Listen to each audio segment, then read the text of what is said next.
John, you've said, your first season obviously dealt more with racial politics, which hit closer to home for you personally. How did that sort of impact your storytelling process? Well, Michael McDonald, the other producer, and myself, we kind of engineered it backwards. We really wanted to look at the things that we didn't talk about in the first season, which was a lot more about orientation, about socioeconomic issues, about education, about family. Our first year, all the families were just imploding. And this year, we really wanted to have strong family units. And then it was more about sexual assault on campuses.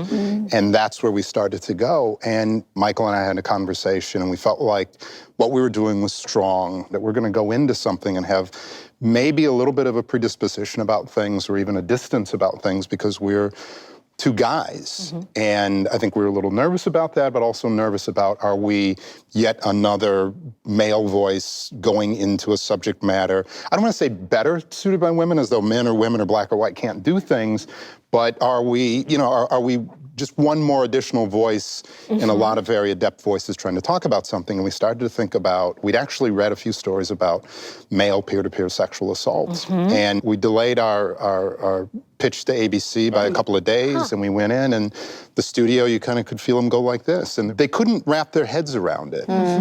And that, honestly, not like this was an epiphany, all of a sudden we were, these really great people doing this, but this moment of, if we're having trouble getting it, but it's happening, maybe this is something that we should be talking about. There are pictures of your son engaged in lewd behavior. What he was doing, he was doing in public. What he was doing? You asked You mean us what to was look done to into him? this, No, and what we was done did. to him? We My did. son was raped.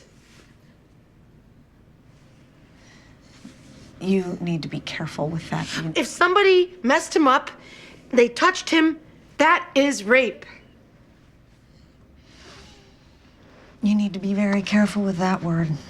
ABC was amazingly supportive in a subject matter that we certainly want to be sensitive to, but if you're not provocative, if you're not really provoking thought, conversation, debate, then you're not servicing in some way. And they were very encouraging to be provocative. It was very nerve-wracking because you want to be honorific, you don't want to be delicate, you want people to think, you want people to talk, but you also want them coming away realizing that if we can't solve the issue on a show, then we're certainly, none of us are doing enough to solve it in real life. Right.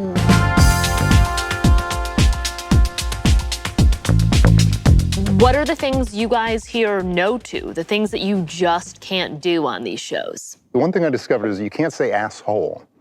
But you can say ass in any other combination of words. So on this other thing we're doing, we have just this litany of ass fill in the blank. And it's anything at all, ass can, ass hat, ass, just anything.